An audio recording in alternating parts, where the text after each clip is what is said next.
Fire, fire, fire. Chat, have you done 23andMe or Ancestry? I'm gonna hack their databases and then take your DNA and then fuse it together with Fox Girls. Okay, Promise? how many people Yes. have heard of Ancestry.com, or obviously as per the title, 23andMe? Yes, Those that I haven't, have. or those that have but just don't know what they are. They're currently the two largest DTC genetic testing names in the entire world. Correct me if I'm wrong, but 23andMe is owned by like Mormons or something? Or Scientology. I can't remember. Someone told me that in chat a while ago when we talked about this, but yeah, I feel like I heard that somewhere. I don't know if you'll go into it, but I want to look it up later. DTC, Ancestry or is- direct-to-consumer shit. genetic testing, is basically the process of mailing a kit to your home, letting you spit in a tube, and then showing you all sorts of things about your DNA. Ancestry.com is a genealogy website that's owned by the Church of Jesus Christ of Latter-day Saints. Oh my god, wait. I thought that was like some weird schizo post. Ah! No! The Mormons own the DNA! DNA, such I as was predisposition for right. certain cancers, heritage, genetic profile, and even things like reconnecting with long-lost relatives who were also in their database. It was actually a pretty big fad back in the early 2000s, but over the years since, it's also become somewhat controversial. Yeah, it turns out this kind of testing is basically a super advanced paternity test on top of everything else, which led to a lot of people accidentally discovering things that they really wish they hadn't known. That's a yikes. I mean, again, sometimes it's not really important. I'm not gonna lie. I actually do believe in certain situations. This is an anecdotal story, but my two cousins, male and female, my aunt was married to someone and then he passed away of cancer at a really young age, like 23 or 24. And that kid from that marriage, he became older and he didn't realize that his dad that she remarried afterwards, like a couple of years later, because she couldn't support two kids, essentially they didn't know that they were half brother and half sister until they told them when they were like a little bit older, like 16 years old. So I think in certain situations it's not that bad to not tell your kids right away that their dad isn't actually their dad or like their half sister. It's not cheating. No, I understand. It's not cheating, but cheating, this is funny. Like, if you expose yourself like that, that's hilarious. Shouldn't you just know that you're cheating and it's not their kid? Like parents not being their real parents, or siblings that somebody was never told about, if you get my meaning, which is a whole issue by itself. That's But different. despite that sort of danger, the novelty of having an in-depth look at your genetic code can be a pretty alluring concept, and it turns out there's a pretty substantial market for it. According to the American Medical Association, I'm not gonna lie, I've thought about doing this, but then every time I look into it, it's a massive privacy violation, and then I realize that my curiosity probably isn't worth, like, literally selling my DNA. I have been really, really curious of my genetics. I have. I think it's interesting. roughly 100 million people have taken these tests so far, and that was back in 2021. Wow. The market as a whole is projected to be worth well over $8 billion by 2033, and the number of possible applications for this type of data itself are enormous. So what could possibly go wrong? I can think of a few things. The company going bankrupt and then someone who's massive buying out their stuff and using it for even more nefarious reasons. Like, oh my god, I just thought of something really fucked up. They already do this, but it would be more blatant. If you have a certain type of genetic makeup, they target you with ads. Like, if you have X section in your DNA, in your chromosomes, they start targeting you with ads that will make you more addicted to stuff. I think they already do that, but you get what I'm saying though, right? That's so bad. Well, that's a question best directed towards 23andMe, the holding company, because it turns out quite a lot can go wrong, leaving a once $6 billion Silicon Valley darling unicorn startup business to crash and burn completely, which is precisely what has now happened. Let's dive in. 23andMe was originally founded in 2006 by 3 separate people. Anne Wojcicki, I think I'm saying that properly, Wojcicki, Paul Kusenza, and Linda Avey. There's not a whole lot about Paul Kusenza out there, so sorry, Paul, that's it for you. But the other two is where it gets interesting.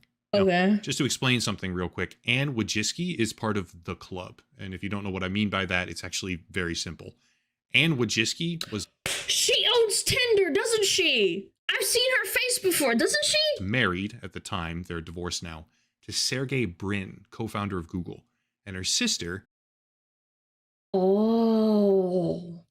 is Susan Wojcicki, former CEO.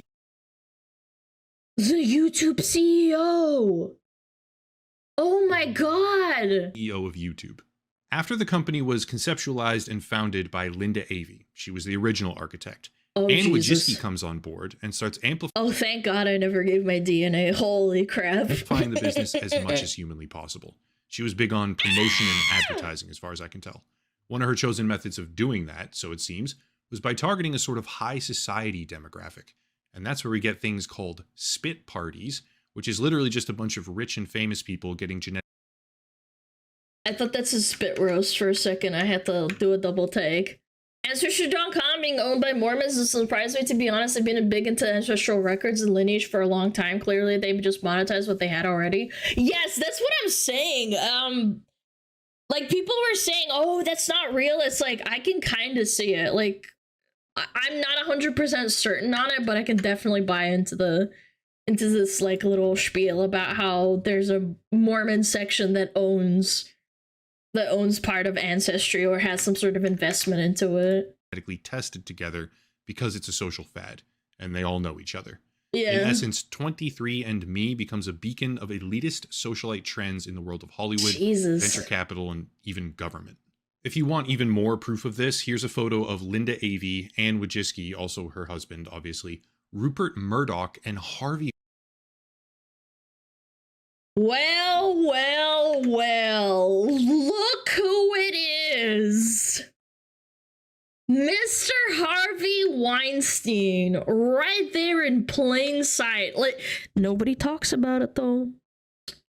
Nobody talks about it. Weinstein. She was collecting spit samples for genetic testing at the World Economic Forum in Davos back then. Because, I guess, why wouldn't you be doing that when you're part of the rich people circle? And you... Devil's advocate is a photo? Yeah, sure. You're right. It is just a photo. You're right. But it is a little bit weird to host a party where you collect these people's samples. Like, it's kind of like almost an intimate affair. Like, I'm not gonna lie. It's a bit weird. Have a trendy new service that tells people all about their DNA.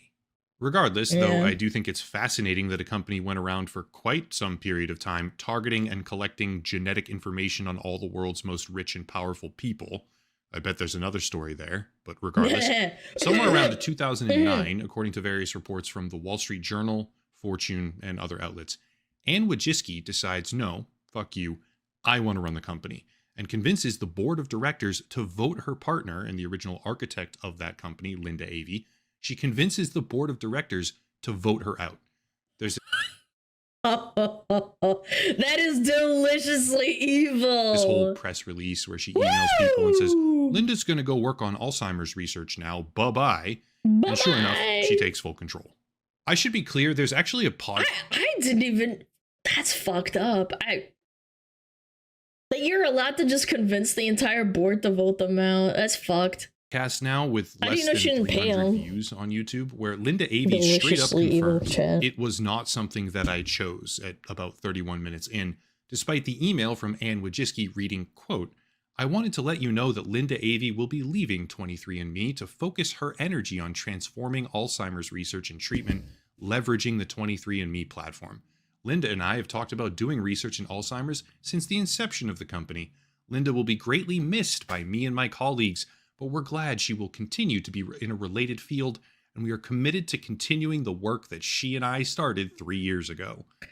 This is a little bit of a sidetrack, but I am absolutely convinced that when you're this much of a business-minded person and you love money this much, it does not matter what gender you are, and being a woman does not like if you are in the elite top set of CEOs and you are a freaking psychopath or a sociopath in this way, and I do mean that like in the literal sense, not like oh my god, you're a psycho.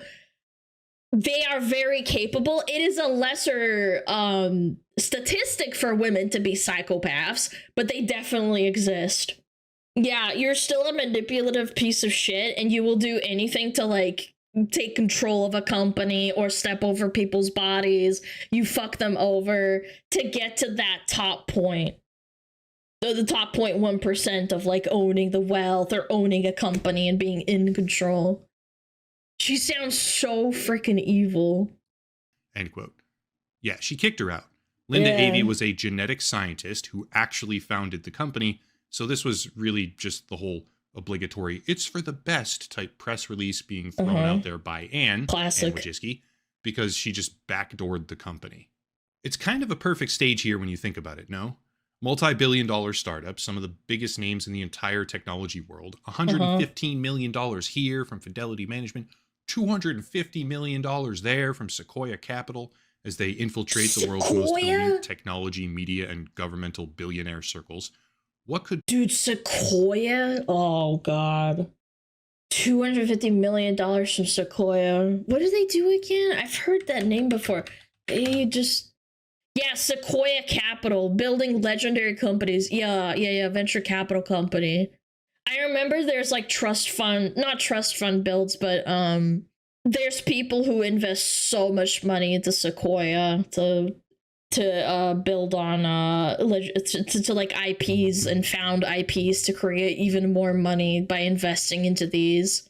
I think they're also linked to the whole DEI thing and to AI as well, if I remember correctly. They're the ones pushing AI really, really badly on other companies. Dude, imagine AI gets a hold of your DNA. Possibly go wrong. Well, Scary. As I said earlier, a lot could go wrong, and now the company is basically bankrupt, worth pennies on the dollar compared to what it used to be, settling lawsuits for tens of millions after millions of digital private records got leaked in a massive data breach, happened. Firing 40% of their entire workforce all at once, and the superstar co-founder who stabbed her partner in the back to take control in the first place is trying to take the company private again with an offer so insultingly bad and incompetent, the entire board of directors quits from underneath her just to screw with the plans. I don't know if I've ever seen a company flame out quite as hard as 23andMe. It's kind of amazing. All right, let's go one by one because I rattled off a whole bunch of things rapid fire, which need a lot more explanation. We'll start with valuation. 23andMe Holdings is currently worth about $3 and change. However, what? Is that worse than Ubisoft? Is this a worse fall off? No, it's not. This is insane. They used to be peaking at 300, granted like maybe like a $250 average, and then they fell off to 3. That's way worse. Chad, buy and hold. Buy your DNA back. However, that valuation is based on a 20-to-1 reverse stock split, which happened in October of 2024. I don't know what that means. Basically, the literal exchange was about to delist them for failing as hard as they had been. Ooh. This means that the real price is actually like 16 pennies compared to its original IPO, which happened at $10, by the way, thereby meaning that the stock is down something like 99% in total. Great job. Now, a stock move like that doesn't just happen for no reason, and a lot of it has to do with them not making enough money. People don't really come back and keep buying tests. It happens once, and then the customer is usually done for good. But another big reason is this, which is a class action lawsuit among many such lawsuits after the company suffered a 5-month-long sustained data breach, exposing the personal information of roughly 7 million people. As they say in the cybersecurity industry, breach happens, a colloquial term, but rather than taking any sort of accountability for that breach. I mean, PlayStation gets data breached like every year, at least 15 times a year. However, I think this is a tad bit more sensitive. If we had the technology, this would be so much worse. Like, yeah, this is like, obviously this has racist connotations and stuff that brought on a lot of like racism and anti-Semitism. When I was reading about it, they started like correlating people who had money and them having Jewish ancestry, which is just so funny to me that people were posting about that. But it's funny in a sad way because it could have been a lot worse. 23andMe decided, let's blame the customers, and put out this. We don't have like cloning technology where people can like impersonate them and make clones yet. We're not at that stage yet, but still. Right here about how the breach had happened. They claim it was purely the result of credential stuffing, which is where someone uses the same username and password that has already been breached on another platform. Oh, yeah. PlayStation is a password. This is people's DNA. My brother in Christ, it's not just your password, it's your credit card information. It's not as bad as the DNA, sure, but it's still really bad. Yeah. And your address, and they can take your real name. Prior to that, so they end up having their information stolen yet again. But if you actually read the lawsuit, you find things that very much contradict that notion. How about this? Quote, although defendants' public statements seem to lay the blame for the hack on its customers' reuse of previously hacked passwords, technology experts have indicated that the hack was due to a loophole in the company's web design. As one commentator noted, a researcher revealed that 23andMe had a significant loophole in its website design, allowing anyone to view a user's profile by entering a profile ID into the URL. As the commentator stated, this is a glaring oversight for a company dealing with such sensitive data. End quote. That seems like just a little bit more than your average credential stuffing attack, and the lawsuit ultimately... That's so basic, too. They really didn't think this through at all, dude. Oh my god. Ended with a $30 million settlement. It didn't go to trial, which isn't that much money, honestly, for a company like this. But when you consider the effect of a damaged reputation, which they absolutely suffered from in the aftermath, the cost gets a whole lot higher. Turns out that the threat actor who had done this, going by the alias Gollum on breach forums, had started explicitly leaking the private information of Jewish users in the aftermath of the October 7th tragedy. And then also Chinese users who were having their data deliberately packaged together and sold as a bundle on various black markets. Oh my god. Data breaches have consequences, and the idea that 23andMe would then blame their own user base for what seems to be an egregious lack of basic security is kind of ridiculous. Still, there's quite a bit more to it, such as a couple months after. Yeah, it's their fault. I had a leak in the boat that I sold to them, but it's ultimately their fault for getting in the boat. Yeah, that makes total sense. After they finally settled the data breach lawsuit, at least the most prominent one, they laid off 40% of their entire workforce, disbanded multiple programs, and began cost-cutting initiatives company-wide, because at this point they were just lighting all of their money on fire.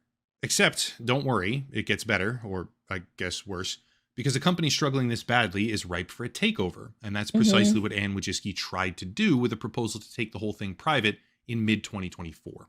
Actually, the timeline is kind of important here. She tried to buy the company in August of 2024, shortly before they paid out the massive data breach settlement, which was shortly before they laid off half the company. So she was effectively trying to buy the whole thing dirt cheap before some of the issues that crippled it even further. Except the price that she offered was $40. Isn't this a conflict of interest, though, since she knows that it's going to go down and then she's trying to buy it out? Yeah, I don't know about that. That seems kind of weird. Cents per share. The offer was so bad at the time that the board of directors came right out publicly and said, quote, we are disappointed with the proposal for multiple reasons, end quote, giving her a 5-month timeline to update things, get better financing, and make a few changes. But 5 months later, because she didn't do any of those things, the entire board of directors resigned all at once. Keep in mind, we're talking about major people here, not random idealistic dreamers who just care about the customers and happen to be on the board. Example, they don't see money out of it. Botha, D's nuts, was one of the board hate this guy. He actually did that. Members, who is a managing partner at Sequoia Capital, which is the same firm that previously invested tens, possibly hundreds of millions of dollars in this company. Sequoia Capital, or there Neil it is. Mohan, who is the current CEO of YouTube. It's a big club, and they all know each other, obviously. But apparently Anne Wojcicki isn't really in the club anymore. According to her first, and I believe only on-record public interview with Fortune since all of this actually happened, she said things like, quote, I've always said ever since the very beginning, I don't need to be in charge, end quote.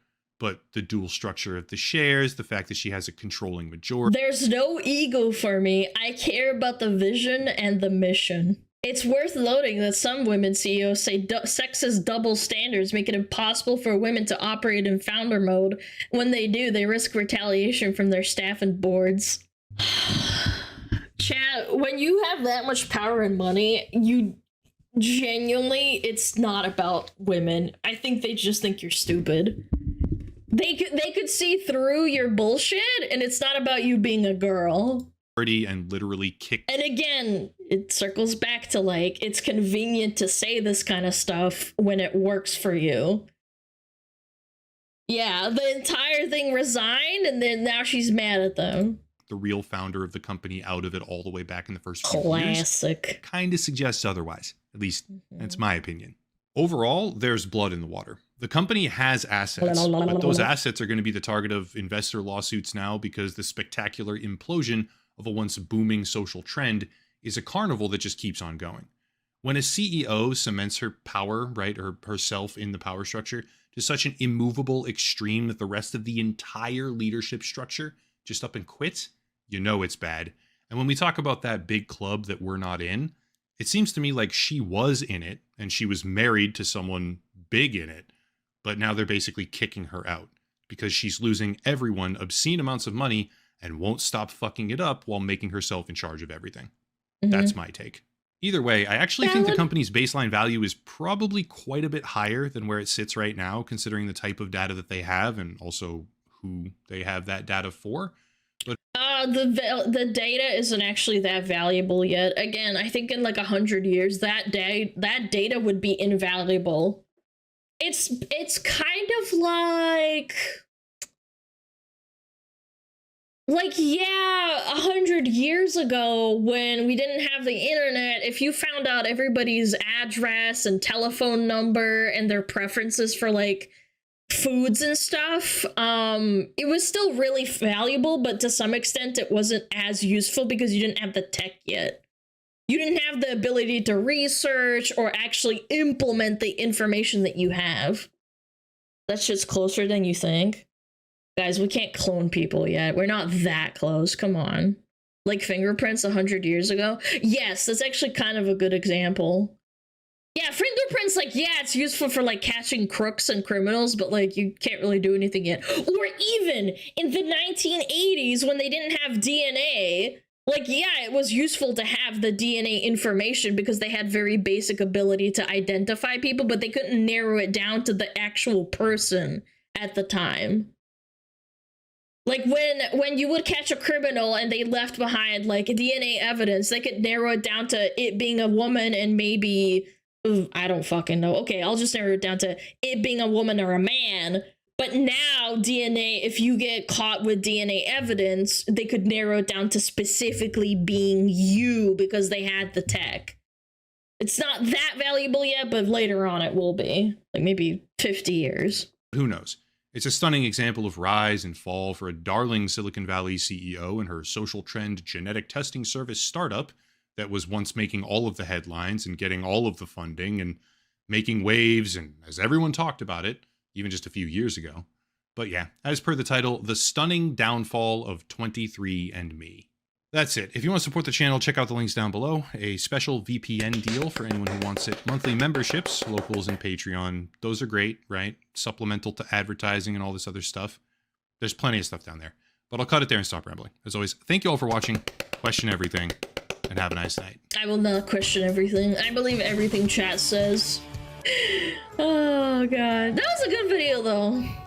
Fire, fire, fire, fire.